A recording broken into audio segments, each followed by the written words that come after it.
नमस्कार छात्र। आज मैं आपको कक्षा 9वीं विषय हिंदी, इस विषय हिंदी में पहली इकाई में जो चौथी कविता है उसका नाम है किताबें और इसके रचनाकार यानी कवि गुलजार जी। आज मैं यहाँ आपको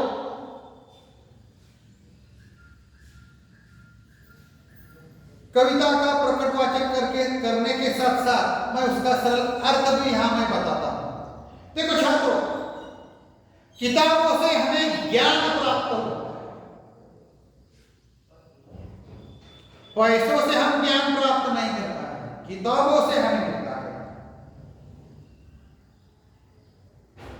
और ज्ञान प्राप्त करने के लिए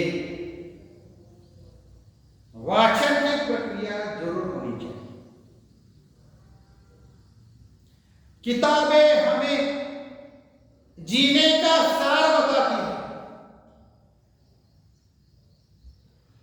तो प्रस्तुत कविता में गुलजार जी ने किताब का महत्व बताया है।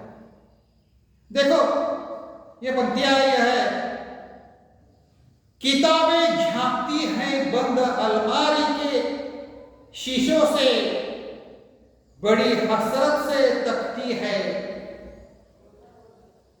महीने अब मुलाकातें नहीं होती जो शामें उनकी सोबत में कटा करती थी अब अक्सर। देखो छात्र, कवि कहते हैं कि कंप्यूटर के युग में किताबों के पहले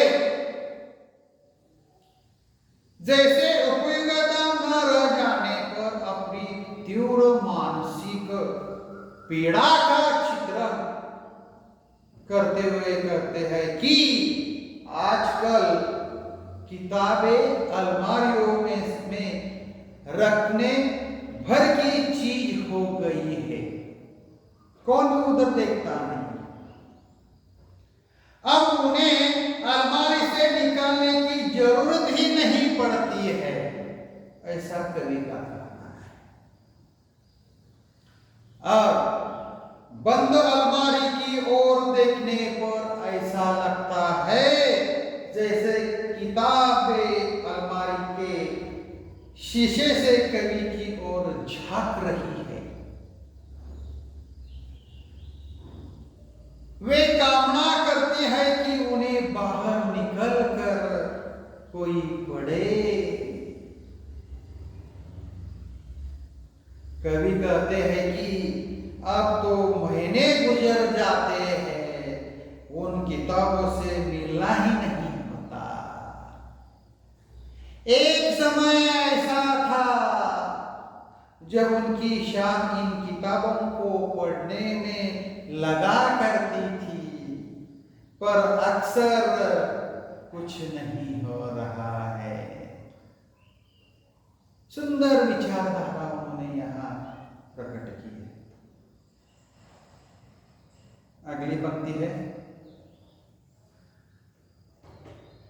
गुजर जाती है कंप्यूटर के पर्दों पर, बड़ी बेचैन रहती है किताबें, उन्हें अब नींद में चलने की आदत हो गई है।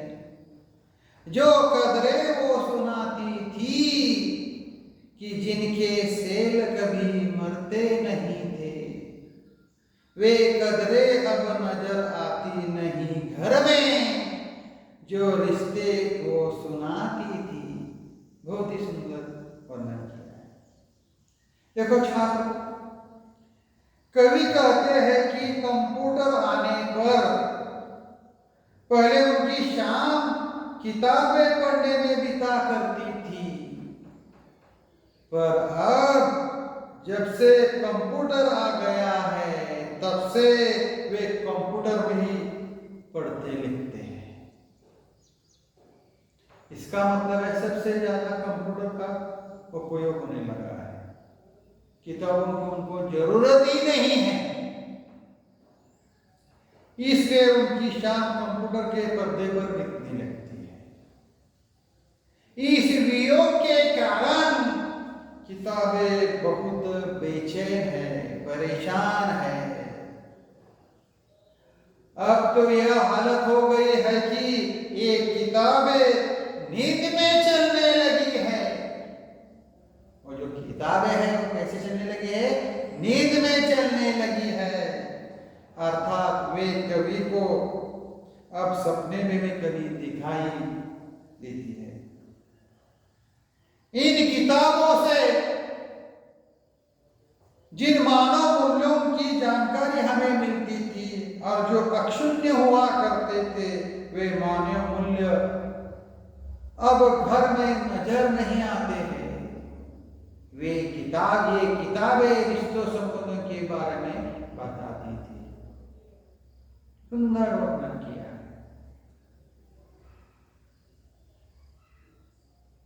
उसके बाद यह बनती है, वह सारे उधड़े उधड़े है, कोई सफा पलटता है तो एक सिसकी निकलती है, कहीं लफ्जों की मानी गिर पड़े, बिना पत्तों के सुकटुंड लगते हैं, वो सब अल्फाज जिन पर अब कोई मानी नहीं उगती। तो देखो छात्रों, यहाँ कवि कहते हैं कि किताबों की प्रशंसा करते हुए कहते हैं कि ये किताबें रिश्ते संबंधी के बारे में बताती हैं और वे सारे संबंध अब उधड़ गए हैं, टूट गए हैं। अब वे उन किताबों का कोई पन्ना पलटते हैं तो उनकी हालत देखकर उन्हें रोना आ जाता है और उनके गले से सिसकारी निकलती है। इन पन्नों से कई शब्दों के अर्थ फटकर गिर पड़े हैं। बिना अर्थ वाले शब्द ऐसे दिखाई दे रहे हैं जैसे वह किसी बिना पत्तियों वाले कोई ऐसा ठूंठ हो जिस पर अब कोई अर्थ नहीं उगने वाला। देखो छात्रों, इस कविता में गुलजार जी ने